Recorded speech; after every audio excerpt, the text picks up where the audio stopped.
Normalement, vous avez dû voir que ça a duré un petit peu plus longtemps que les autres jours, n'est-ce pas? Ouais. C'est le plus long chapitre, je vous rassure, de tout ce que vous lirez cette semaine.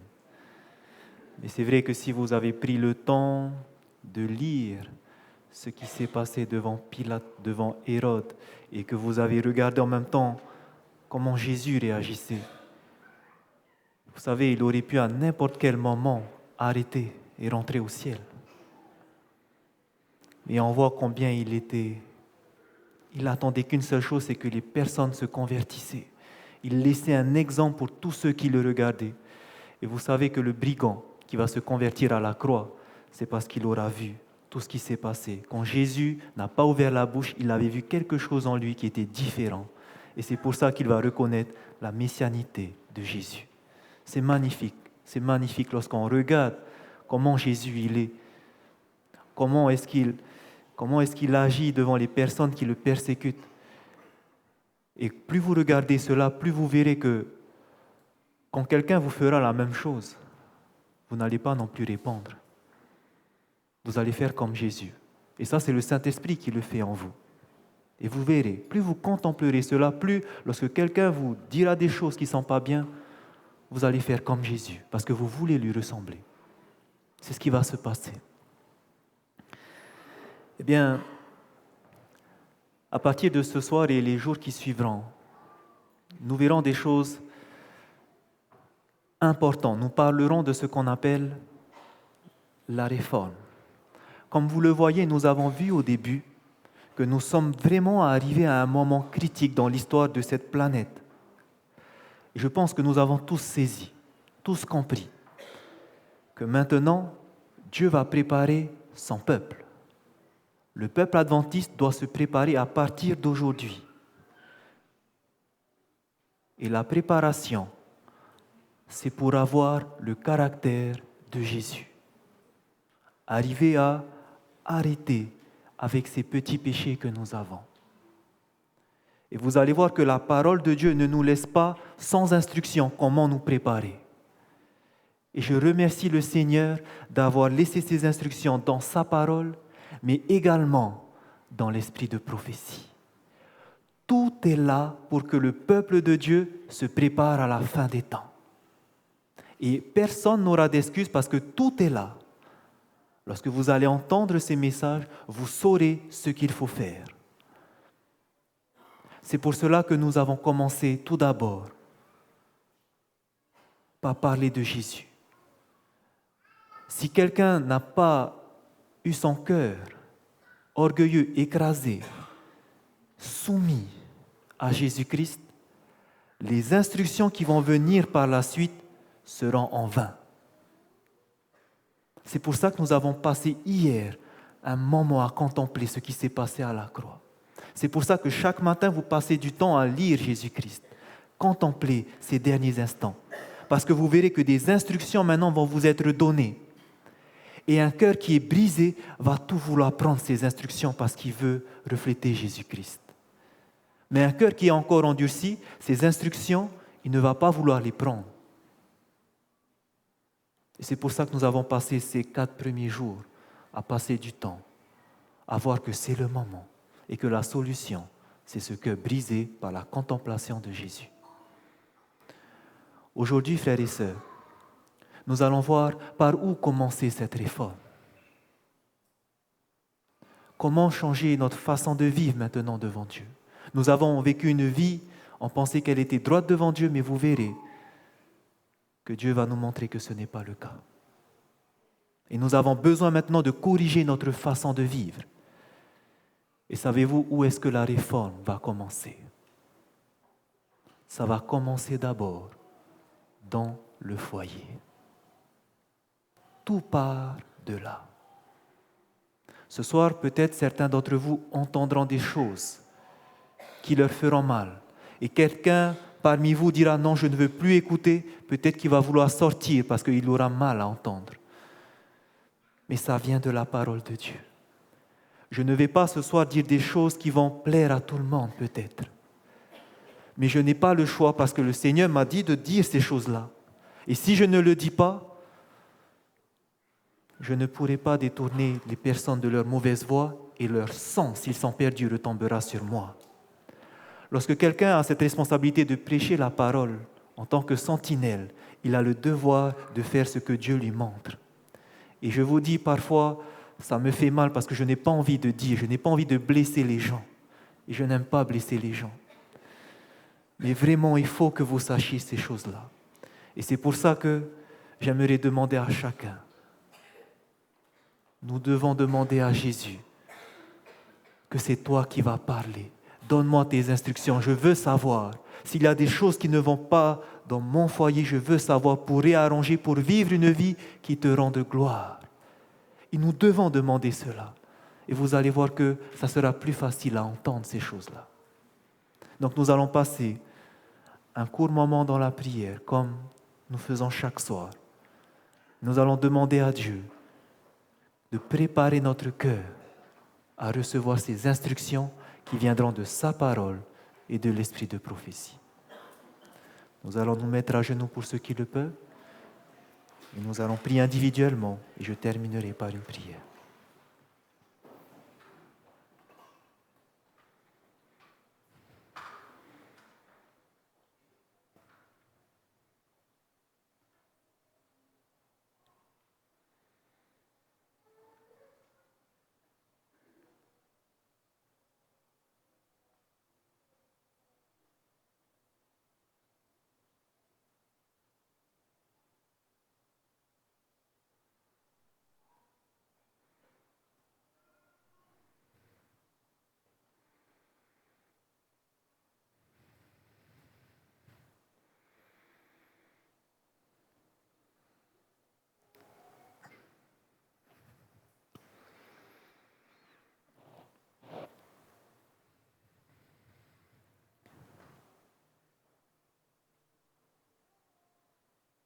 Notre Père qui est aux cieux, Éternel des armées, ô combien tu es bon, combien tu es grand. Nous te louons, Seigneur, nous voulons t'adorer. Nous voulons te remercier d'avoir rassemblé ton peuple ce soir pour entendre tes instructions. Oui, Seigneur, ce soir est une soirée importante car le message que tu as donné à chacun va nous aider à ressembler à Jésus. Je voudrais te remercier pour toutes ces personnes qui ont intercédé pour que ce moment soit favorable à ta parole. Ils sont venus plus tôt. Certains ont prié ce matin en chemin, mais certains se sont réunis et parce qu'ils veulent qu'il y ait ce réveil, cette réforme, ils ont intercédé en ta faveur et je te remercie pour tout ce zèle que tu leur as donné. Car nous savons que cette œuvre doit être dirigée par ton Esprit Saint, pas par les hommes. Et c'est pour cela que nous te disons.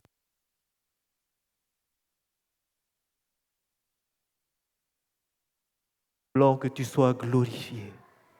Nous voulons entendre ta parole. Alors que nos cœurs soient vidés de toute pensée malsaine. Dispose notre cœur, Seigneur. Permets que les soucis de la journée, nous puissions ne pas y penser.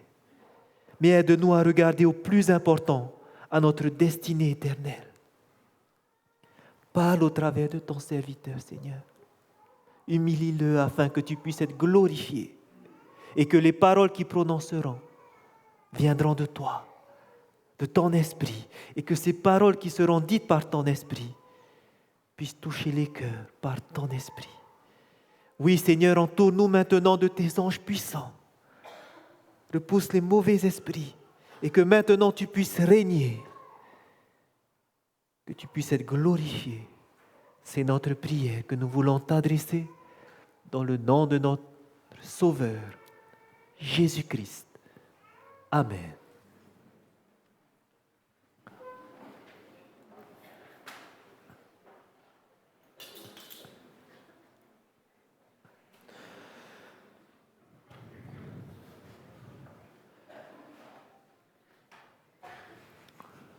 J'aimerais vous dire avant de commencer que le sujet que je vais partager ce soir beaucoup pourraient venir parler à ma place, parce que je n'ai pas une grande expérience dedans. Mais les moindres choses que j'ai lues, dès que je les ai compris, je les ai mis en pratique au plus tôt. Donc tout ce que je vais vous dire, je vais essayer de vous dire seulement ce que je mets en pratique. Je ne vous dirai pas des choses que je n'ai pas expérimentées encore. Et vous verrez que ces choses sont tellement importantes. Pour commencer notre étude, avant de voir ce que nous devons faire dans notre foyer, je vous invite à voir l'importance de cela dans le livre d'Apocalypse. Si vous avez votre Bible, je vous invite à prendre dans Apocalypse chapitre 13. Vous vous souvenez que dans Apocalypse chapitre 13, le Seigneur nous montre ce qui arrivera devant nous au travers de deux bêtes, celle qui monte de la mer, celle qui monte de la terre. Nous allons regarder ce qui va se passer à la fin dans Apocalypse chapitre 13, où nous lisons les versets 14 à 17. Apocalypse chapitre 13, versets 14 à 17. Il est écrit: « Et elle séduisait les habitants de la terre par les prodiges qui lui étaient donnés d'opérer en présence de la bête, disant aux habitants de la terre de faire une image à la bête qui avait la blessure de l'épée et qui vivait. Et il lui fut donné d'animer l'image de la bête, afin que l'image de la bête parlât et qu'elle fit que tous ceux qui n'adoreraient pas l'image de la bête fussent tués. Et elle fit que tous, petits et grands, riches et pauvres, libres et esclaves, reçussent une marque sur leur main droite ou sur leur front, et que personne ne put acheter ni vendre sans avoir la marque, le nom de la bête ou le nombre de son nom. » Depuis ces quelques jours, nous avons une plus claire compréhension de ce qui va se passer. Nous savons que cet événement va se passer dans le futur, où après l'image de la bête viendra cette loi du dimanche, où maintenant les personnes pourront recevoir soit la marque de la bête, mais nous allons voir que ce n'est pas tout le monde qui le recevront. Il est bien dit qu'elle fera que toute la terre, petits et grands, riches et pauvres, libres et esclaves, vont recevoir la marque, mais nous avons vu que tous ne recevront pas la marque.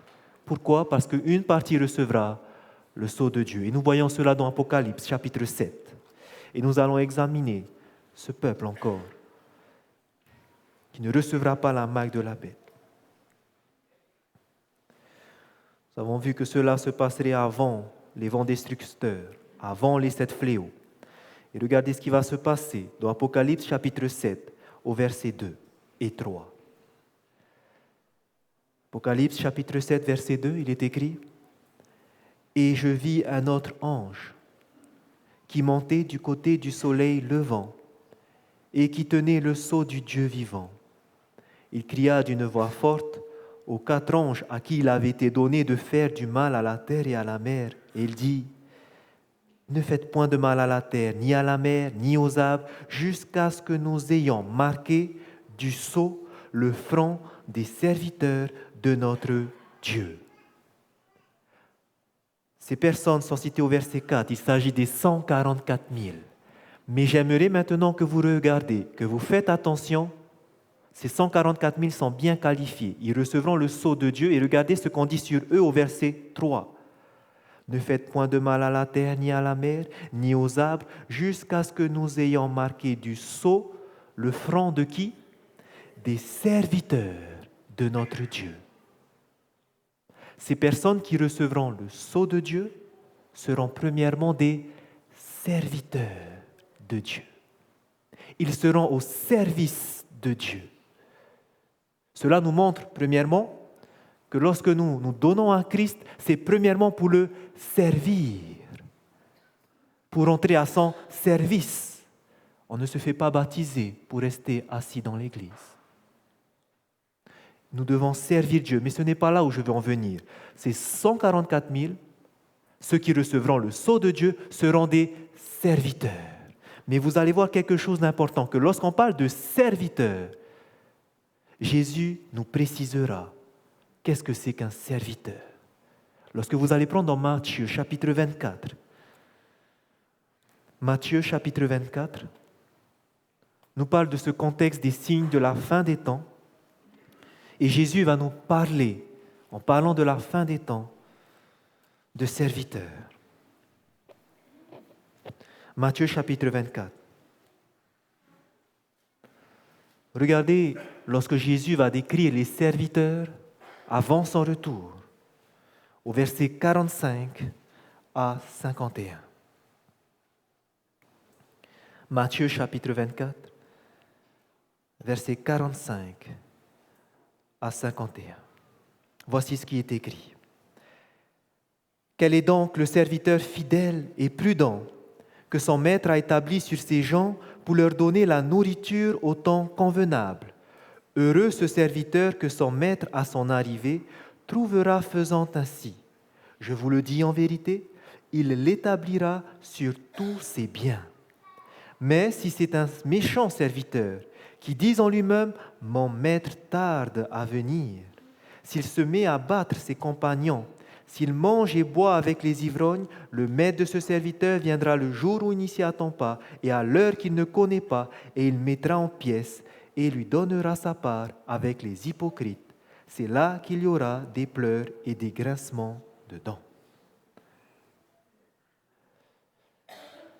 Lorsque nous avons lu ce passage, lorsqu'on parle de serviteurs, combien de types de serviteurs nous avons lus? 2. Lorsqu'on parle de serviteurs de la Bible, il y a le serviteur fidèle et prudent. Et au verset 48, il y a le méchant serviteur. Vous allez remarquer que les deux serviteurs attendaient l'arrivée du maître.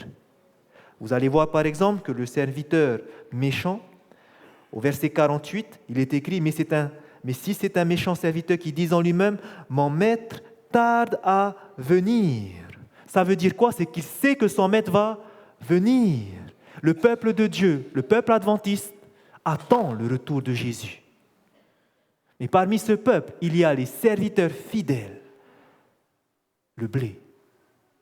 Et il y a les serviteurs méchants, livrés. Et je pense que chacun de nous, nous aimerions savoir, c'est quoi ce bon serviteur fidèle, ceux qui recevront le sceau de Dieu. Pour savoir quel est ce serviteur fidèle que nous devons être pour recevoir le sceau de Dieu, nous devons regarder le meilleur exemple. Et cet exemple-là, nous le voyons dans Éphésiens. Philippiens plutôt. Philippiens au chapitre 2. Nous avons vu que ceux qui recevront le sceau de Dieu seront des serviteurs. Mais Jésus nous dit bien qu'il y a serviteurs et serviteurs. Nous voulons être ce serviteur fidèle. Alors Jésus va nous montrer comment est le serviteur fidèle. Philippiens, chapitre 2, où nous lirons les versets 5 à 7. Il est écrit, Philippiens, chapitre 2, verset 5, « Ayez en vous les sentiments qui étaient en Jésus-Christ, lequel, existant en forme de Dieu, n'a point regardé comme une proie à arracher d'être égal avec Dieu, mais s'est dépouillé lui-même en prenant une forme de serviteur. » Quel est le meilleur serviteur auquel il faudra regarder comme exemple? Jésus-Christ, qui est devenu comme un serviteur. Si nous voulons savoir comment être ce serviteur fidèle, regardons à Jésus-Christ. Et maintenant, je vous pose la question. Lorsque vous pensez à Jésus-Christ en tant que serviteur, à quoi vous pensez? Le serviteur Jésus-Christ, à quoi vous pensez? La Sainte Seine, lorsqu'il s'est agenouillé devant ses disciples, Amen, pour laver leurs pieds, il s'est humilié, Amen, serviteur. Celui qui a servi, certains diront, lorsqu'il a servi les affamés, lorsqu'il a aidé les pauvres, n'est-ce pas? Nous pensons à toutes ces choses qu'il a fait pendant ces 3 ans et demi, n'est-ce pas? Lorsqu'on parle de Jésus en tant que serviteur, on regarde ce qu'il a fait depuis son baptême jusqu'à sa mort, n'est-ce pas? Mais j'aimerais vous poser une question. Avant que Jésus a servi pendant 3 ans et demi après son baptême, où est-ce qu'il a passé le reste de sa vie? Pendant 30 ans, il était dans son foyer.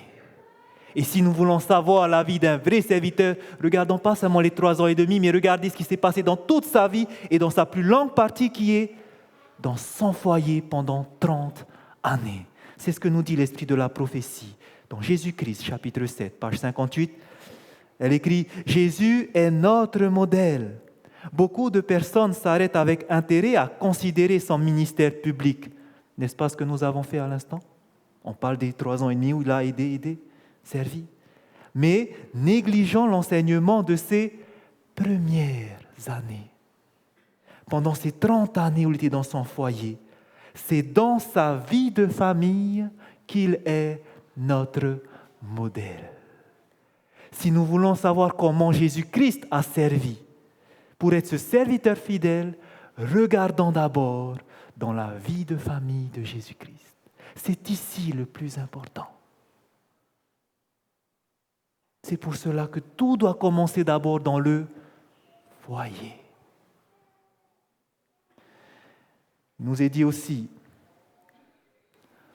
tout jeune homme qui suit l'exemple du Christ, exemple de fidélité et d'obéissance au sein de la famille, celui-là peut s'appliquer les paroles que le Père a prononcées par l'Esprit Saint. Voici mon serviteur, celui que je tiens par la main, mon élu en qui mon âme prend plaisir. À qui Dieu va dire, voici mon serviteur? À celui qui sera fidèle et obéissant au sein de sa famille comme Jésus.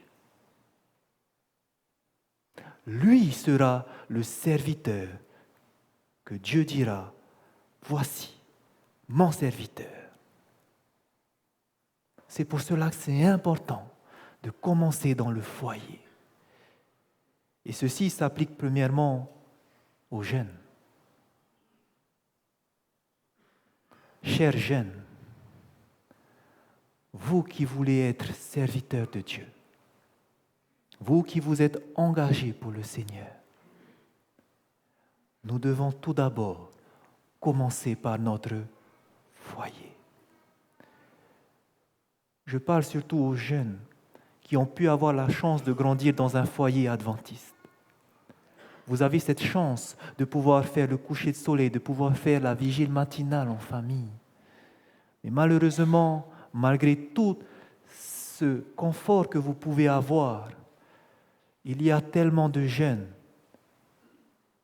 qui sont, je ne vais pas dire le mot, mais méchants devant leurs parents. Comment est-ce que nous pouvons être des serviteurs de Dieu? Comment est-ce que nous pouvons montrer un modèle aux autres si, premièrement, dans notre famille,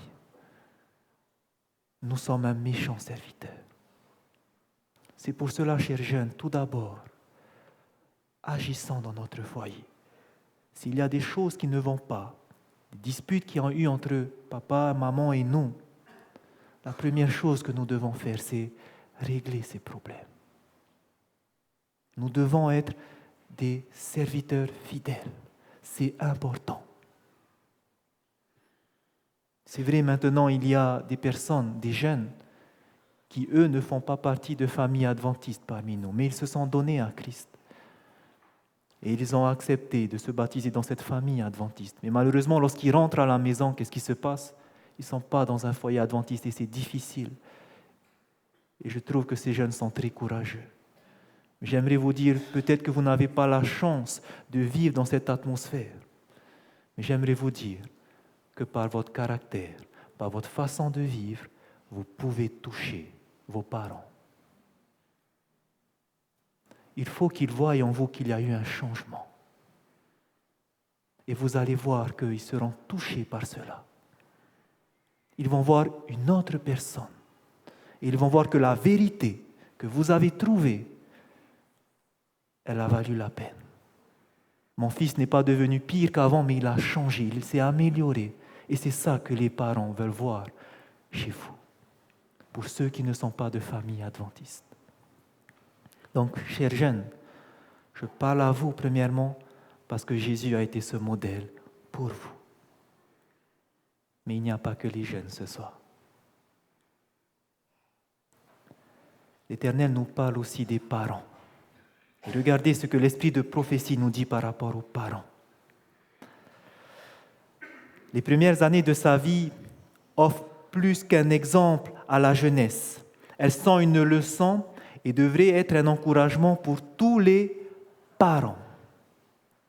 Le cercle de la famille et son voisinage immédiat constituent le premier terrain où doivent s'exercer les efforts de ceux qui désirent travailler au relèvement de leurs semblables. Que nous soyons jeunes, que nous soyons parents, le premier endroit où nous devons travailler, si on veut sauver des âmes, c'est d'abord dans notre foyer. Lorsque j'ai reçu cette vérité, cette belle vérité qu'a l'Église adventiste, je ne pouvais pas parler aux autres si d'abord mon foyer n'avait pas entendu. Et c'est pour ça que je me suis engagé à tout faire pour que mes parents, mon frère, ma soeur puissent comprendre cette vérité. Ils l'ont entendu plusieurs fois. Et malheureusement, le choix revient entre leurs mains. Mais c'est la première chose que j'ai dû faire. C'est la première chose. Et je vous invite, chers jeunes, chers parents, si vous voulez aller parler de l'Évangile, commencez tout d'abord dans votre foyer. Et ça commence par vivre le christianisme. Vivre une nouvelle vie. C'est ça qui va toucher les cœurs. Tout doit commencer par le foyer. Notre premier endroit où nous devons travailler, c'est le foyer. Voici ce qu'elle nous dit dans Ministère de la guérison. Aucune sphère d'activité n'est plus importante que celle qui est confiée aux fondateurs et aux gardiens du foyer. Qui sont les fondateurs et les gardiens du foyer? Les parents. Et elle dit bien qu'aucune sphère d'activité n'est plus importante que celle qui est confiée aux parents. Parmi les responsabilités qui incombent aux hommes, il n'en est point qui entraîne des conséquences plus étendues et plus décisives que celles qui reposent sur les pères et sur les mères. Frères et sœurs, le plus important, ce n'est pas d'être un évangéliste pour ceux de l'extérieur, mais tout d'abord d'être un évangéliste pour son foyer. C'est très important. Nous devons commencer par là, nous devons vivre d'abord dans le foyer avant d'aller partager dehors. Parce que si vous allez dire dehors et que la personne voit que chez vous, ce n'est pas en ordre, il va se dire, mais à quoi ça sert que je te suis? C'est en vain. Vous n'apportez pas de témoignage concret. Vous n'avez pas vécu cela. Donc tout doit commencer par le foyer. Pourquoi c'est important aussi? Pourquoi c'est tellement important de commencer par le foyer? Frères et sœurs, est-ce que vous savez pourquoi l'Église est malade aujourd'hui? C'est à cause du foyer. L'Église est composée de familles. Et si l'Église est malade, c'est parce que les familles sont malades. Et si les familles sont malades, c'est parce que les parents ne jouent pas leur rôle comme il faut. C'est pour cela que c'est important de commencer par la base, le foyer. Vous savez, souvent vous ne vous rendez peut-être pas compte, mais tout ce que vous faites à la maison, tout ce que vous dites à la maison, il y a vos enfants qui sont en train d'écouter. Il y a des enfants qui sont en train de regarder votre attitude. Et malheureusement, il y a beaucoup de fois où lorsqu'on rentre à la maison, les discussions, et ça c'est, je ne sais pas, mais j'ai remarqué cela dans les foyers adventistes, tournent toujours autour de l'Église, mais ce n'est même pas des choses qui édifient, c'est pour critiquer ce que l'autre a fait. À chaque fois, lorsqu'il y a des discussions au sujet de l'Église, c'est pour toujours dénoncer ce que l'autre a fait. Jamais on dit « T'as vu ce qu'il a fait, c'est tellement bien, gloire à Dieu ». On entend rarement ces choses-là, mais c'est toujours pour dire « T'as vu ce qu'il a fait, il a fait ça, ça, ça ». Et qu'est-ce qui entend ces choses-là? c'est les enfants. Et les enfants, comment ils voient l'église quand les parents ils disent ils sont comme ça, ils sont comme ça? Souvent après on se pose la question, mais pourquoi après nos enfants ne viennent plus? Vous savez, il y a 2 ans maintenant, j'ai rencontré un jeune homme. Je ne vous dirai pas comment il s'appelle, mais c'est un adventiste. Et il est fils de pasteur. Et il était surpris que j'étais converti et j'ai beaucoup discuté avec lui. Et vous savez ce qui est sorti de sa bouche? De toute façon, les adventistes sont des hypocrites. Et vous savez qu'est-ce qu'il va me raconter? Tu vois, ce pasteur-là, il a fait ça, ça. Tu vois, la mission, il a eu ça, ça. Tu vois, lui, il a détourné ça, ça. Et qui lui a dit tout ça? Ses parents. Maintenant, si une personne consacrée n'arrive pas à tenir sa bouche, qu'est-ce qu'il en est des membres? Ne nous étonnons pas, frères et sœurs, que si nous avons des jeunes qui ne sont plus là, c'est que premièrement, à la maison, il y a des choses qui se sont échappées de nos bouches. Les enfants ont regardé, ils se sont fait une image de ce que vous avez dit. Et malheureusement, nos foyers ont été brisés à cause de ça. Nous avons une grande responsabilité. Une grande responsabilité.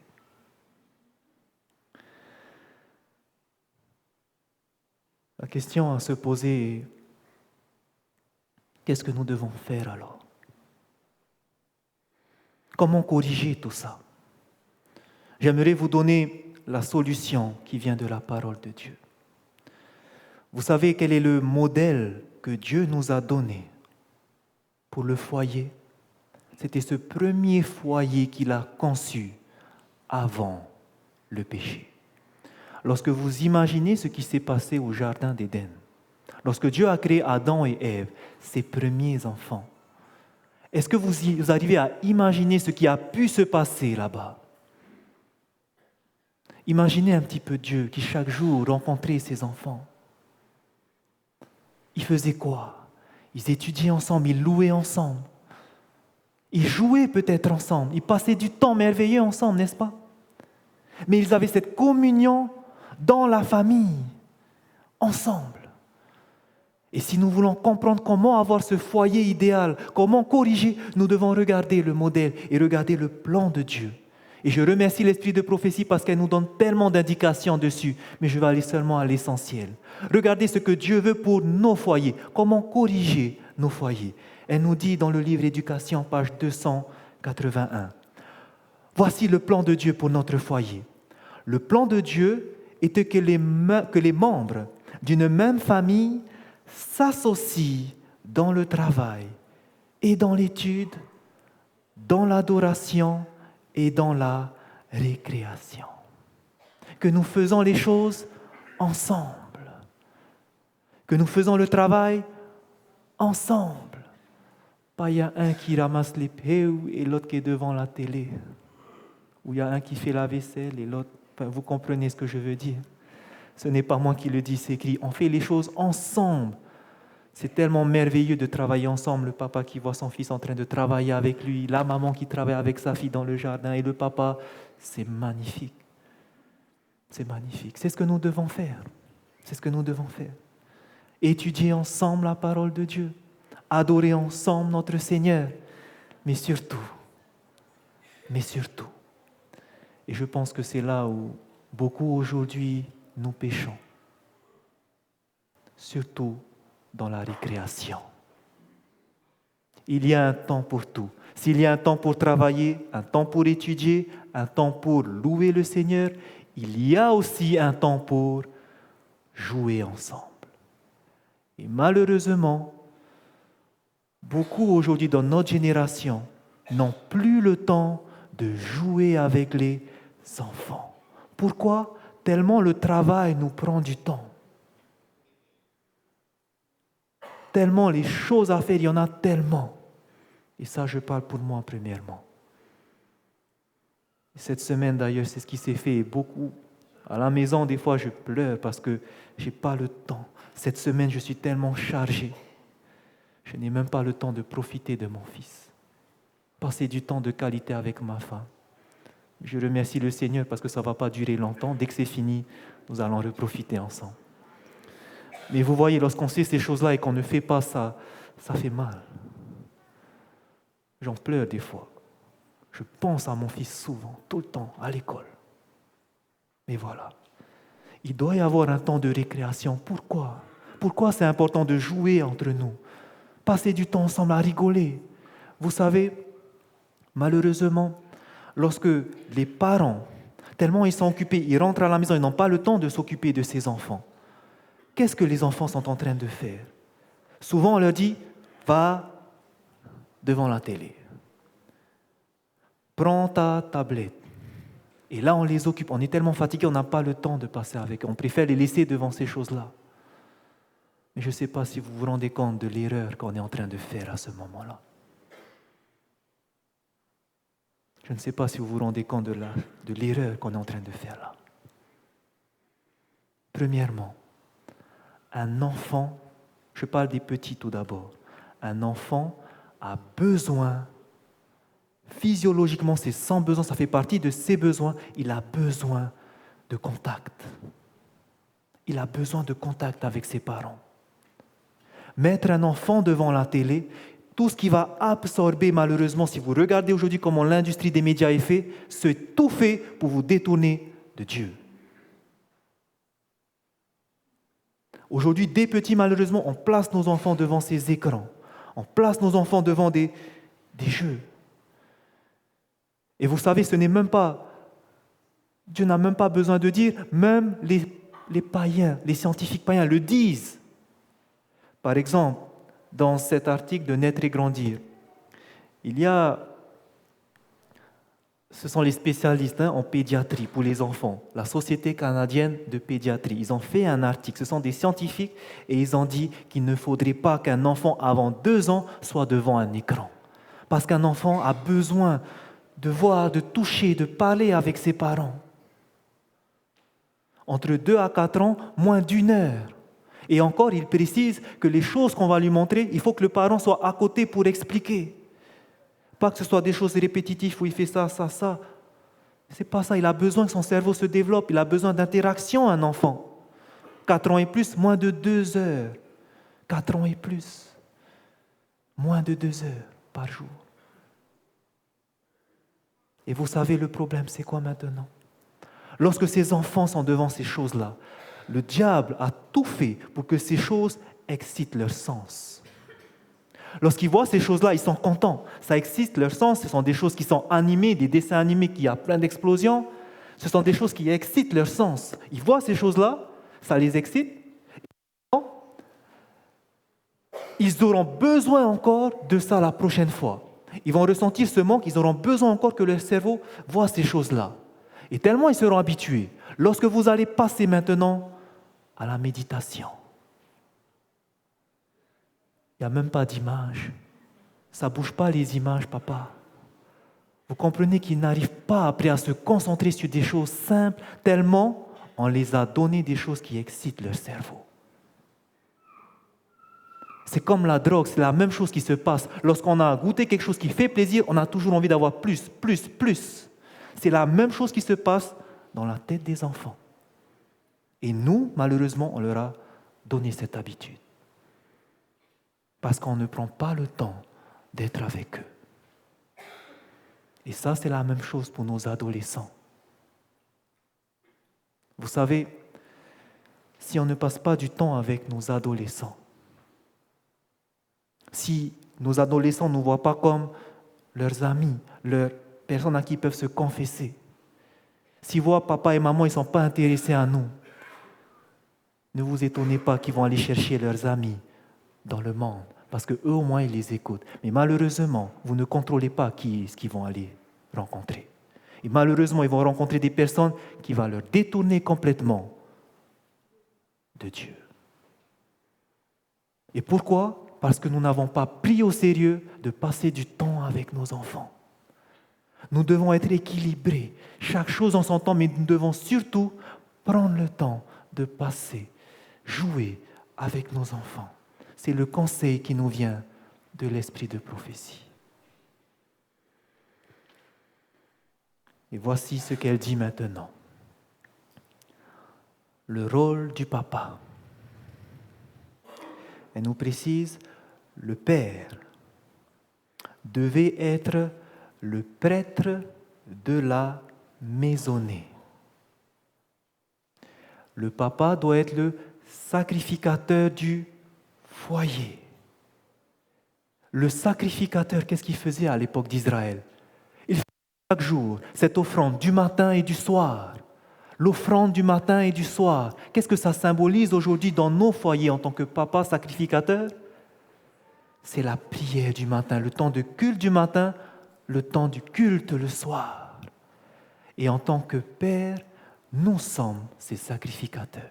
C'est nous qui devons rassembler la famille chaque matin. Priez pour que Dieu bénisse la journée. Priez pour que Dieu répande son sang sur nos enfants, qu'il les protège, qu'ils soient la lumière dans le monde. Et le soir, alors que Dieu nous a protégés, remercions le Seigneur pour cela. Chaque jour, que vos enfants voient que papa prend au sérieux le salut de la famille, que papa ne joue pas avec Dieu, il vit sa foi. Nous devons voir ça chez les pères. Vous savez que Jésus va nous donner 2 exemples de pères, 2 exemples de papa, pour nous qui vivons au temps de la fin. Vous savez qui sont ces 2 exemples? La fin des temps. Lorsque Jésus parlera de la fin des temps, ça sera comme au jour de Noé. Pas seulement comme au jour de Noé, comme au jour de Lot. Vous savez, lorsque vous allez regarder ces 2 personnages, ils ont vécu tous les 2 avant une destruction. Lot, il a vécu avant la destruction de Sodome et Gomorrhe.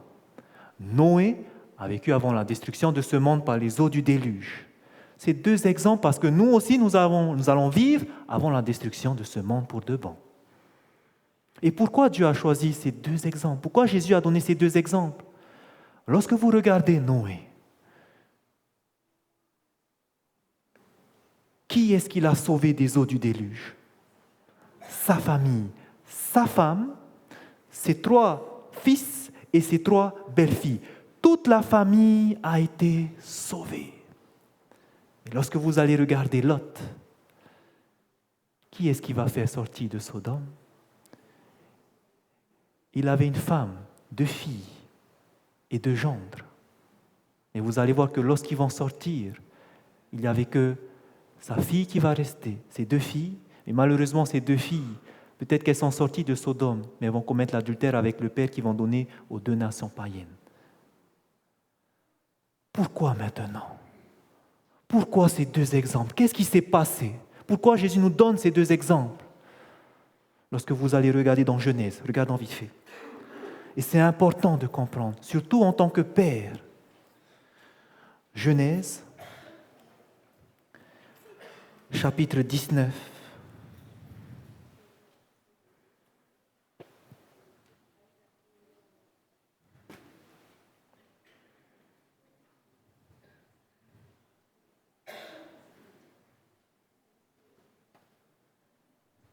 Genèse, chapitre 19. Et nous allons lire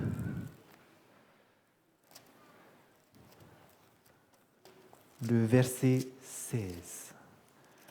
Genèse 19, le verset 16. Voici ce qui est écrit. Regardez bien comment est-ce que Lot va réagir lorsque les anges vont vouloir le faire sortir.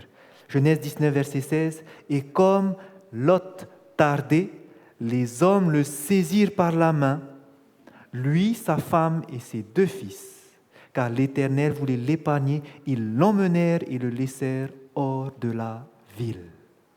Qu'est-ce que vous remarquez? On nous dit que Lot tardait. Il sait qu'il faut sortir, mais il tardait. Et lorsque vous allez comprendre pourquoi il va tarder, vous allez voir dans Genèse 13, lorsqu'ils vont se séparer avec Abraham. Et Lot va choisir d'aller s'installer vers Gomorrhe. Et lorsque vous allez voir au chapitre 14, juste après, vous allez voir que Lot, quand il est parti vers Sodome, il est parti s'installer dans Sodome. Et là maintenant, il est à Sodome. Pourquoi? Parce que vous voyez que Lot, il va petit à petit s'approcher de la ville. Il aime ce monde. Et en tant que papa, nous ne devons pas être dans ce monde, être du monde. Les plaisirs de ce monde, frères et sœurs, ça ne sert à rien. C'est là-haut qu'il faut aller. Ça va périr dans pas longtemps. Donc, premièrement, n'ayons pas un cœur attaché à ces biens terrestres. Mais regardez surtout le deuxième conseil que la parole de Dieu nous dit. Genèse 19, verset 14. Lot sortit et parla à ses gendres qui avaient pris ses filles. Levez-vous, dit-il, sortez de ce lieu, car l'Éternel va détruire la ville. Mais aux yeux de ses gendres, il parut plaisanter. Ça veut dire quoi? Lot est en train de dire quelque chose d'important et ces gens croient qu'il est en train de plaisanter. Ça veut dire qu'ils ont l'habitude que Lot est toujours en train de plaisanter. Est-ce que nous aussi, on plaisante avec la parole de Dieu? Est-ce que nous aussi, on ne prend pas au sérieux la parole de Dieu? Et parce qu'il ne prenait pas au sérieux le salut de sa famille, qu'il ne prenait pas au sérieux la parole de Dieu, parce qu'il aimait plus ce monde, qu'est-ce qui s'est passé? Il n'a pas pu sauver sa famille entière. Mais lorsque vous regardez Noé, qu'est-ce qui s'est passé? Tout son foyer a été sauvé parce que pendant 120 ans, tous d'un commun accord, ils étaient en train de construire l'arche. Tous d'un commun accord, ils prêchaient qu'il va venir un déluge. Tous, pendant 120 ans, malgré qu'il y a eu les insultes, les moqueries, Noé prenait son rôle au sérieux. Et nous, en tant que pères, on doit prendre notre rôle au sérieux. Prenons au sérieux la parole de Dieu. Que nos enfants, lorsqu'ils nous voient, ils voient un modèle, que papa aime Dieu. Que papa fait attention à ce qu'il vit. C'est important, frères et sœurs. Le père doit être le prêtre de la maisonnée. Et regardez maintenant la fin.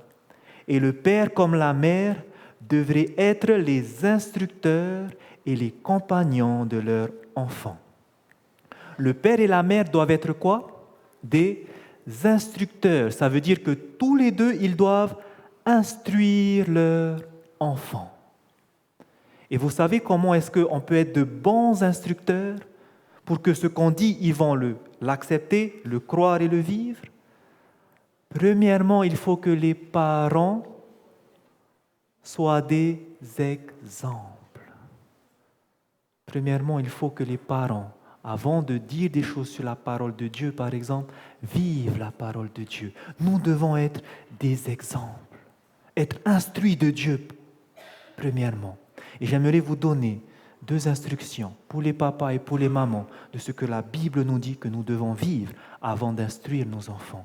Prenons dans Éphésiens. C'est tellement important. Ayons un foyer chrétien. Vivons l'Évangile dans notre foyer. Instruisons nos enfants. Mais avant, soyons des exemples. Regardez ce que l'Éternel nous dit dans Éphésiens chapitre 5. Nous allons commencer par les pères. Nous lisons le verset 25 à 27. Éphésiens chapitre 5. Nous lisons les versets 25 à 27. Il est écrit, « Marie, aimez vos femmes, comme Christ a aimé l'Église, et s'est livré lui-même pour elle afin de la sanctifier, après l'avoir purifiée par l'eau et la parole, afin de faire paraître devant lui cette Église glorieuse, sans tache, ni ride, ni rien de semblable, mais sainte et irrépréhensible. » Marie, comment est-ce que nous devons aimer nos femmes? Comme Christ a aimé l'Église. Notre femme n'est pas un objet. Malheureusement, dans nos foyers aujourd'hui, et ça je n'aime pas dire, mais c'est la vérité, c'est le cas.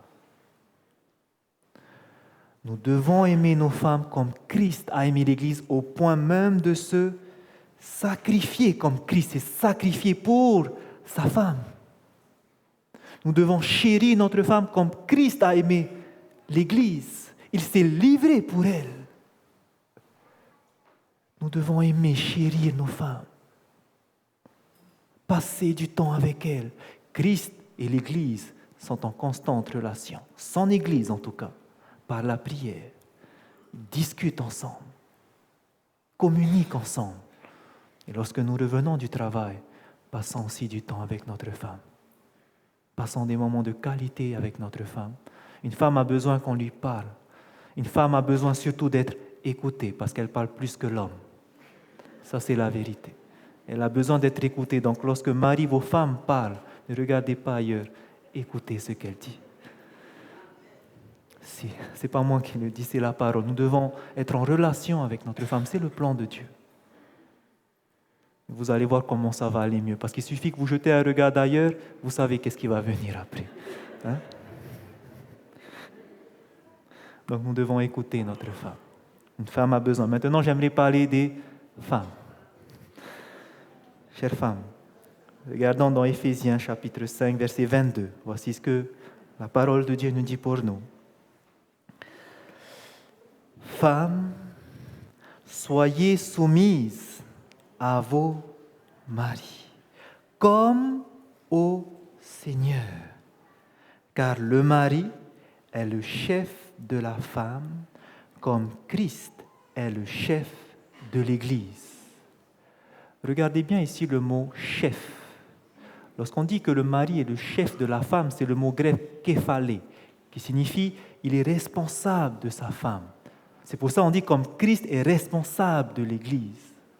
Donc lorsque on dit que le mari est le chef de la femme, ça ne veut pas dire que la femme est soumise à tout ce qu'il dit, alors que c'est une brute. Non. Parce que l'homme doit aimer sa femme comme Christ a aimé l'Église. Et dans ces conditions-là, la femme, qu'est-ce qu'elle doit être maintenant? Soumise à son mari qui est son responsable. Et maintenant, chère femme, si la femme est soumise à l'homme, est-ce que l'Église insulte Jésus-Christ? Quand vous priez, vous insultez Jésus-Christ? Maintenant, je parle aux femmes. Vous devez aimer être soumises à vos maris. Mais malheureusement, combien de fois on peut voir des femmes qui ne respectent pas leur mari? Bien sûr, il y a l'inverse aussi. C'est pour ça que Marie, aimez vos femmes comme Christ a aimé l'Église. Mais les femmes aussi, il y en a beaucoup qui insultent leur mari. Et j'aimerais vous donner un exemple qui s'est passé au temps d'Ellen White. Et regardez ce qui se passe lorsque vous agissez ainsi.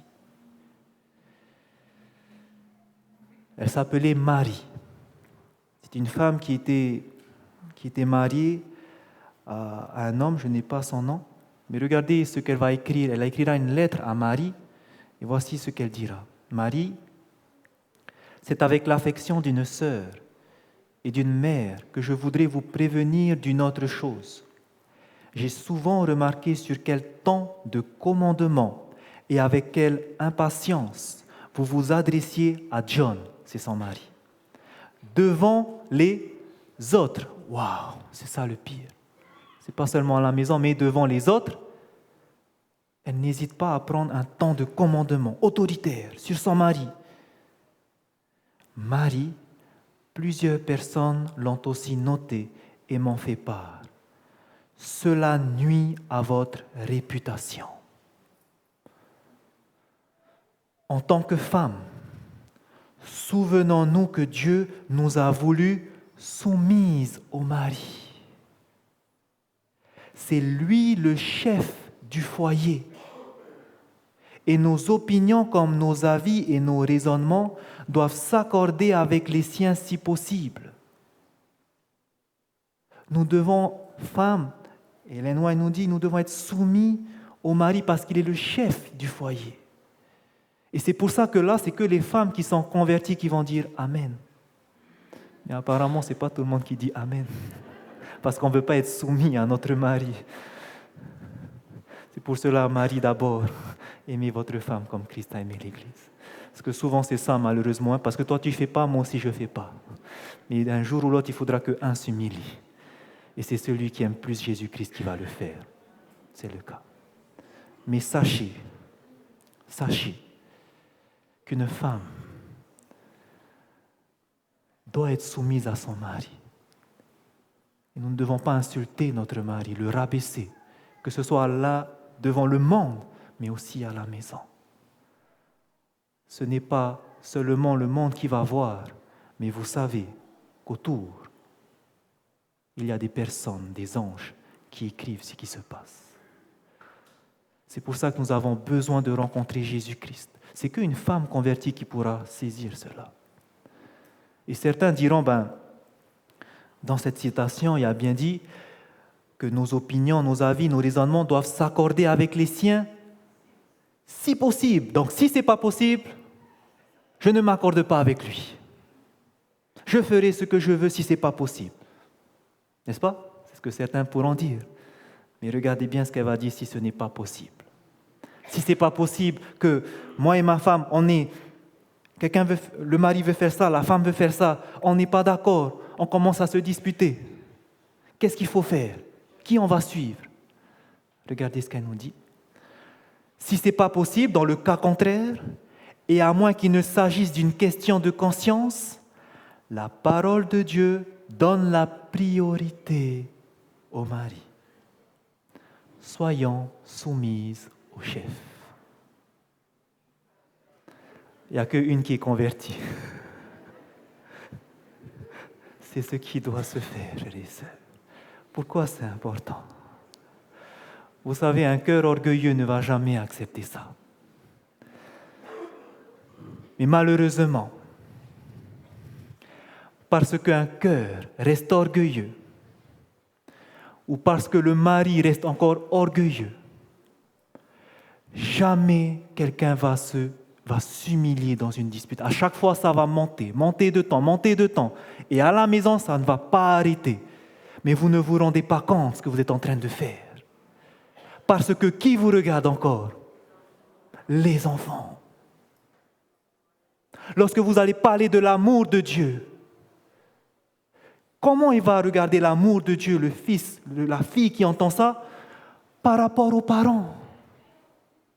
C'est ça l'amour, papa qui tape maman, maman qui insulte papa. Toute chose que vous faites, on vous regarde, c'est vos enfants. Vos enfants reflètent votre caractère, reflètent ce que vous faites. C'est pour cela que c'est important que si vous voulez que votre famille vive un foyer chrétien, papa et maman doivent d'abord s'humilier.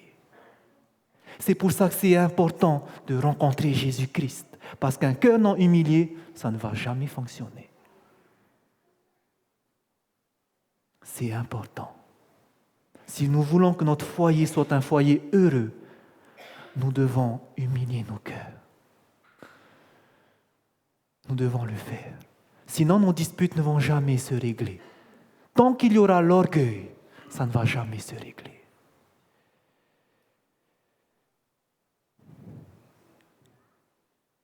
Important. Les parents doivent être les instructeurs et les compagnons de leur enfant. C'est important, frères et sœurs. Vous savez pourquoi? Premièrement, parce que votre foyer, c'est lui qui va témoigner pour vous. Un foyer bien ordonné, c'est lui qui va témoigner au monde ce que Jésus peut faire dans un foyer. Un foyer heureux où règne l'amour. Les anges sont heureux de venir dans ces foyers. Lorsque les personnes de l'extérieur vont venir dans votre foyer, ils vont voir comment c'est, ils vont voir la différence. Et la différence, c'est que vous appliquez la parole de Dieu parce que vous aimez Jésus-Christ. Vivez l'évangile dans le foyer. Ça ne sert à rien d'aller dehors prêcher, alors que dans mon foyer, c'est le bazar. vous ne serez pas crédible. C'est pour cela que c'est important que notre foyer doit être bâti sur le roc, solide. Mais deuxièmement, pourquoi c'est important, frères et sœurs? Vous vous souvenez qui faisait ça? Qui était notre exemple? Jésus-Christ. Nous devons être comme Jésus-Christ parce que nous voulons être des bons serviteurs. Être des bons serviteurs, pourquoi? Pour recevoir le sceau. Et lorsque j'ai vu cette citation, je me suis dit, tout est lié. C'est vrai que le foyer a quelque chose à voir avec le sceau de Dieu. Et regardez cette citation. Certains se disent, c'est pas grave si mon foyer ne va pas bien, je vais aller continuer à évangéliser dehors. Mais regardez bien ce qu'elle nous dit. Ce n'est pas tous ceux qui professent garder le sabbat qui seront scellés. Nous avons déjà vu que tous ceux qui gardent le sabbat, tous les adventistes du 7e jour ne seront pas scellés, seulement ceux qui auront le caractère de Jésus. Il y a beaucoup parmi ceux qui enseignent la vérité aux autres, qui ne recevront pas le sceau de Dieu sur leur front. On va prêcher l'évangile, mais on ne reçoit pas le sceau de Dieu. Pourquoi maintenant? Ils avaient la lumière de la vérité. Ils connaissaient la volonté de leur maître. Ils comprenaient chaque point de notre foi, mais ils n'avaient pas les œuvres qui correspondaient. Et là, elle va citer c'était quoi ces choses qui ne correspondaient pas. Qu'est-ce qui leur manquait? Et elle dira, ils auraient dû diriger correctement leur foyer, afin que par une famille bien ordonnée, ils puissent présenter au monde l'influence de la vérité sur le cœur humain. Ces personnes parmi l'Église qui vont aller œuvrer pour le Seigneur, ils ne recevront pas le sceau de Dieu sur le front parce qu'ils ont manqué de faire quelque chose. Qu'est-ce qui leur manquait? Diriger correctement leur foyer. À quoi ça a servi tout le temps alors je suis parti, alors que mon foyer n'était pas ancré? Vous comprenez pourquoi c'est important maintenant le foyer? Pourquoi c'est important en tant que peuple adventiste? Parce que aussi notre foyer, qui sera bien ordonné, va montrer au monde l'influence de la vérité sur le cœur humain. On va voir une famille unie en Christ, des personnes qui s'aiment, des parents qui aiment leurs enfants, les enfants qui aiment leurs parents, les frères et sœurs qui s'aiment entre eux. C'est ce que nous voulons témoigner aux gens. Donc ne jouons pas avec ça. Ça a directement un lien avec notre scellement. Nous devons prendre cette décision de mettre en ordre tout d'abord notre foyer. Et nous avons vu comment le faire. Comment le faire. Voici l'avant-dernière citation. C'est le fait de vivre loin du Christ qui engendre la division et la discorde dans les familles et dans l'Église. C'est où la source des problèmes dans la famille? C'est le fait de vivre loin du Christ. C'est à cause de ça aussi qu'il y a les mêmes problèmes dans l'Église. Souvenez-vous, parce que l'Église est composée de familles. Et si les familles ne vont pas bien, l'Église non plus ne va pas bien. Mais où est la source? C'est parce qu'on vit loin du Christ. Qu'est-ce qui se passe quand on vit loin du Christ? Le cœur reste orgueilleux. Le cœur reste orgueilleux. On ne veut pas s'humilier. Il y a des disputes pour rien. Je veux faire ça. Je veux faire ça. Tu ne me diras pas ce que je dois faire. Et les disputes, ça y va, ça y va. À cause de quoi? On est éloigné du Christ. Vous savez ce que l'esprit de prophétie nous dit dans Premiers Écrits.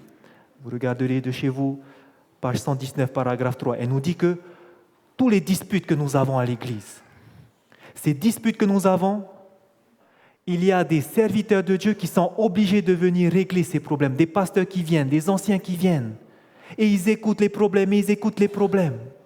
Ils écoutent les disputes, et ils écoutent les disputes.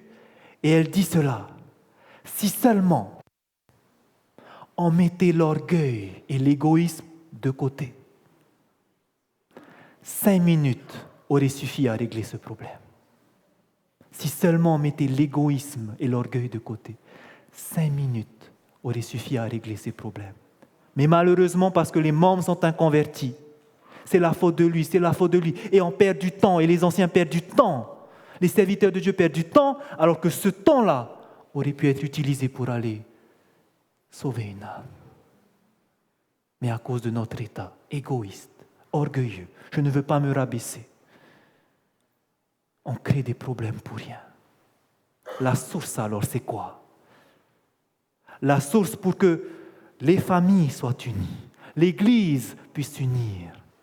Puisque c'est le fait de vivre loin du Christ qui fait qu'il y a la division parce qu'il y a l'orgueil, la solution, ça serait quoi? De revenir avec Christ. J'aime cette image que Ellen White nous donne dans Foyer chrétien, page 171. Elle nous dit, si vous tracez un cercle, et que depuis ce cercle, vous tracez des rayons qui partent de la circonférence, donc du tour, vous tracez les rayons. Vous allez voir que ces rayons se coupent. Et ils se coupent tous où? Au centre. Et cette image nous donne la réponse de ce que nous devons faire. Elle nous dit que chaque extrémité représente les membres d'une famille. Et qu'est-ce qui se passe maintenant si ces membres d'une famille se dirigent vers le centre? S'approcher du Christ, c'est s'approcher les uns des autres. Le secret de la véritable unité dans l'Église et dans le foyer ne réside ni dans la diplomatie, ni dans une bonne gestion, ni dans un effort surhumain pour vaincre les difficultés, bien que tous ces éléments aient leur rôle à jouer. Mais le secret dans la véritable unité, c'est dans l'union avec le Christ. Si nous voulons que nos familles puissent se ressouder, le secret, c'est que chacun maintenant aille vers Jésus-Christ. Imaginez que le fils, qui était orgueilleux, qui était méchant vers ses parents, maintenant il décide, je ne veux plus continuer, je veux arrêter, parce que Jésus me demande de le faire. Par amour pour lui, je vais m'humilier devant mes parents. Imaginez maintenant que la maman pareille, elle dit la même chose. Maintenant, j'ai entendu ce que le Seigneur m'a dit. J'ai entendu ses instructions. Il me dit d'arrêter. Je dois être soumis à mon mari. Il faut que j'arrête. Imaginez que le père se dise, oui, le Seigneur me dit, il faut que j'aime ma femme comme Christ a aimé l'Église. Je vais m'humilier aussi. Imaginez que tout ça maintenant, chacun accepte les instructions de Dieu. Qu'est-ce qui va se passer, frères et sœurs? La famille sera unie. Mais il faut que chacun fasse sa part. Je vous disais en introduction que je n'avais pas une grande expérience dedans. Parce que j'ai eu mon foyer, j'ai fondé mon foyer il n'y a que quelques mois avec l'arrivée de notre fils. Mais avant de concevoir sa naissance, nous savons, et je savais, dans quel temps nous vivions. C'était un grand choix de savoir est-ce que nous allons faire un fils, une fille, en sachant que nous vivons ces dernières heures ici. Et ma femme y tenait. Et c'est vrai, en y pensant, nous nous sommes dit, et si nous allons au ciel, il serait peut-être bien d'avoir un troisième avec nous, vivre pour l'éternité ensemble. Mais nous nous sommes dit que si nous allons le faire en considérant ce qui se passe, si nous le faisons, il faudra que cet enfant sera consacré entièrement à Dieu. Et ça, c'est ce que nous avons tenu. C'était dans nos prières.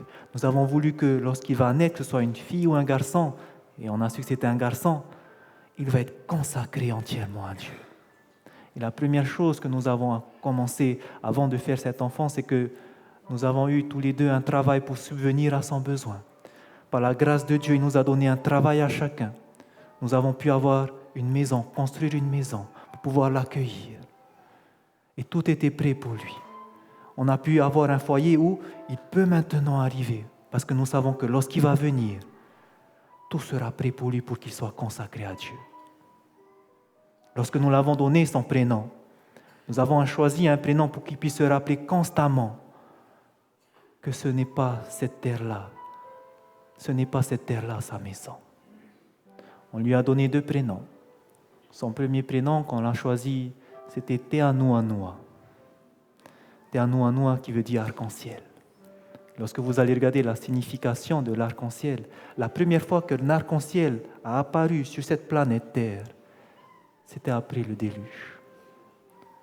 Lorsque le déluge est venu, lorsque Dieu a détruit cette terre par le déluge, il a dit qu'il ne va plus jamais le refaire. Et pour cela, il a mis un signe pour cette alliance, qu'il ne va plus détruire cette terre par les eaux, l'arc-en-ciel. Mais 2 Pierre 3 nous dit que cette terre, où Dieu a détruit par les eaux du déluge, elle va être détruite par le feu. Et lorsqu'il verra cet arc-en-ciel, lorsqu'on l'appelle Teanuanua, il saura, et c'est ce que je veux lui apprendre. Je lui ai déjà dit quand il était petit, parfois je le répète lorsqu'il est avec moi, même s'il ne parle pas encore, mais je lui répète souvent, Teanuanua, tu sais ce que ça veut dire ton prénom? Et je lui parle. Pour qu'il sache que cette terre, ce n'est pas là où il doit vivre. Lorsque un copain va lui dire, qu'est-ce que ça veut dire ton prénom? Il pourra même prêcher l'évangile, parce qu'il sait que cette terre, ce n'est pas sa demeure, mais c'est au ciel. Un deuxième prénom qu'on lui a donné, c'est le prénom Eliakim. Eliakim, la racine grecque, Elquam, veut dire « Dieu se lève ». Pourquoi Eliakim? Pourquoi Dieu se lève? Lorsque vous regardez dans la Bible, lorsque Dieu se lève, lorsque Dieu est assis premièrement, c'est parce qu'il est en train de juger, de faire un jugement. Mais lorsque Dieu se lève, c'est qu'il va rendre un jugement. Nous voyons cela par exemple dans Actes chapitre 7, lorsque Étienne va se faire lapider, où c'était la fin du temps de grâce pour le peuple d'Israël. Qu'est-ce qui va se passer? Étienne va se faire lapider, il va regarder au ciel, il va voir Jésus se lever. Pourquoi? Parce qu'à ce moment-là, le jugement était rendu sur la nation d'Israël qui a rejeté son peuple. Et la parole nous dit que Michaël se lèvera une deuxième fois. Et la deuxième fois où Jésus se lèvera, où Jésus aura fini son œuvre, c'est lorsqu'il sortira du lieu très saint. Et nous avons voulu qu'il puisse comprendre ce qui va se passer, pour qu'à chaque fois qu'on l'appelle Eliakim, il sache que nous allons passer en jugement. Il va passer en jugement. Nous devons vivre une vie qui plaise à Dieu. Et nous rendons gloire à Dieu. Parce qu'au moment où il a dû maintenant aller à la crèche, une fois que ma femme a dû reprendre le travail, nous avons dû chercher une nounou pour le garder. Et nous voulons le meilleur pour lui, parce que nous voulons que, malheureusement, il ne sera plus avec nous, on ne pourra plus lui parler de la parole de Dieu constamment. Maintenant, il va aller avec une autre personne et nous rendons gloire, parce qu'il y avait une femme. Nous ne sommes pas trop inquiétés parce que nous avons mis ça entre les mains de Dieu, et voici qu'au final, c'était une femme qui craint le Seigneur. C'est une membre adventiste. Et je rends gloire à Dieu parce que chaque jour, c'est une nounou qui garde 2 autres enfants. À 9h, ils sont tous avec l'école du sabbat des tout petits et ils chantent. Ils font l'école du sabbat. La nounou, elle fait que de chanter des chants sur Jésus, quand ils vont le baigner, quand ils l'échangent. Et ça nous a touchés de savoir qu'on a pu emmener chez cette femme. Je rends gloire à Dieu d'avoir pris soin de mon fils. Mais chaque jour, ce qu'on fait avec ma femme, on ne peut pas ne pas demander au Seigneur que nous soyons des modèles. Chaque jour, nous prions pour que moi et ma femme, nous puissions vivre l'Évangile. Que lorsque nous quittons la maison, on se remet entre les mains de Dieu pour que nous soyons des lumières. Parce que nous voulons que notre fils, quand il est avec nous, quand il entend ces choses, il sache qu'on vit sur cette terre pour plaire à Dieu, parce que nous arrivons à la fin. J'ai pu le faire et je rends grâce à Dieu, parce que j'ai entendu ces choses-là. Mais parmi nous, malheureusement, beaucoup n'ont pas eu la chance de comprendre l'Évangile comme cela. Mais j'aimerais vous dire, ce n'est pas trop tard. Ce n'est pas trop tard. Dans l'Église, Il y a même des personnes qui se sont baptisées et qui malheureusement ne vivent pas dans un foyer chrétien. Une femme qui est baptisée mais le mari n'a pas voulu suivre. Un mari qui s'est baptisé mais la femme n'a pas voulu suivre. Et c'est difficile. Ils n'ont pas eu cette chance de vivre dans un foyer chrétien, d'avoir ce foyer bâti sur le roc. Mais pour ces personnes-là, s'il y en a parmi nous, mari, époux ou épouse, j'aimerais vous laisser cette parole dans 1 Corinthiens 7, verset 14, où Paul dira que la femme sanctifie son mari, que le mari en Christ sanctifie sa femme. C'est-à-dire que par son exemple, il peut toucher son mari. Le mari, par son exemple, peut toucher sa femme. Et même si vous voyez que pour l'instant, vous ne voyez pas le bout du tunnel, c'est difficile, continuez à vivre cette vie en Christ. Ne vous énervez pas, contrôlez-vous, que votre mari voit que vous êtes différent. Que votre mari puisse, ou que votre femme puisse être bénie par votre présence. Faites tout pour le salut de votre prochain. Que ce soit les jeunes aussi. Si vous vivez dans ces conditions, vous n'avez pas la chance d'être dans un foyer chrétien. Vivez une vie qui plaise à Dieu parce qu'ils verront cela. Vous savez, moi, je n'ai pas eu cette chance-là de vivre dans un foyer chrétien. Mes parents étaient chrétiens, mais ils n'ont pas la vérité que Dieu veut leur donner. Et j'ai tout fait pour qu'ils puissent entendre cela. Depuis maintenant 5 ans, je prie pour ça. Je leur ai donné des études bibliques. Je les ai envoyés à plusieurs évangélisations. Et vous savez, mon souhait, c'est que mon foyer, mon frère, ma soeur, mes parents puissent être au ciel avec moi. Et vous savez, depuis 5 ans, je prie constamment pour eux. Constamment. Et je fais chaque jour que mon caractère qu'ils puissent voir ce que la vérité a fait sur moi. Et ils l'ont vu. Mais une chose est difficile encore. C'est la tradition. Et j'ai tout fait, frères et sœurs. Lorsque j'ai entendu que Jean-Noël, ce grand prédicateur, allait venir et qu'il allait faire la même chose qu'il a fait sur Mataya, je me suis dit, Amen, Seigneur, c'est le moment. Combien de temps avant j'ai jeûné pour mes parents? Combien je me suis sacrifié pour eux? Et ma femme me disait, mais pourquoi tu fais ça? Et elle savait. Mais pourquoi? Parce que je voulais qu'ils soient sauvés. Ils ont pu venir, ils ont pu entendre la parole.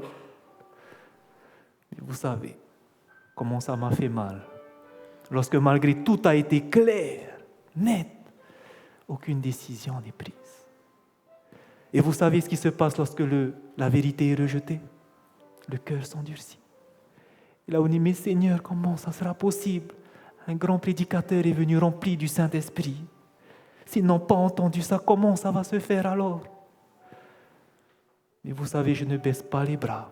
Parce que dans 1 Timothée chapitre 2, verset 4, l'Éternel nous dit qu'il veut que tous soient sauvés, même mes parents. Et si ça ne sera pas par un grand prédicateur, je prie Dieu que ça sera peut-être par leur petit-fils. Et parmi nous, il y a tellement de personnes qui vivent cette situation. Les parents qui ne sont pas dans l'église, les enfants qui ne sont pas dans l'église. Frères et sœurs, il n'est pas trop tard. Priez pour vos parents. Et qu'est-ce qui va faire ce changement? C'est votre caractère. Vivez l'évangile. Ne montrez pas un adventiste qui vit comme le monde. Ne montrez pas un adventiste qui vient toujours pour casser par des versets. Ce n'est pas ça qu'ils veulent voir. Ils veulent voir un caractère transformé. Je pense que chacun de nous ici, nous voulons une seule chose. C'est que si nous allons au ciel, ça ne sera pas tout seul. Je pense que chacun de nous, on aura mal de vivre l'éternité alors que ma femme n'est pas là. Mon papa n'est pas là, ma maman n'est pas là. Mon frère, ma soeur ne sont pas là. Je pense que ça va faire du mal à chacun de nous. C'est pour cela que maintenant, frères et sœurs, il n'est pas trop tard. Et pour cela, nous devons prier, jeûner pour eux. Dieu va exaucer. Il trouvera le meilleur moment, le meilleur moyen pour toucher nos parents, toucher nos frères et sœurs, toucher nos enfants, les ramener à la maison. Ça va se faire. Croyez en lui. J'espère que ce soir, nous avons pris conscience que nous devons commencer toute réforme par le foyer. C'est tellement important. Et je prie que ce message a pu être compréhensible pour chacun de nous. J'espère que le Saint-Esprit a pu nous montrer l'importance que nous devons passer par là. Frères et sœurs, je vous remercie à chacun d'avoir entendu et que le Seigneur puisse vous bénir, vous et votre foyer. Amen.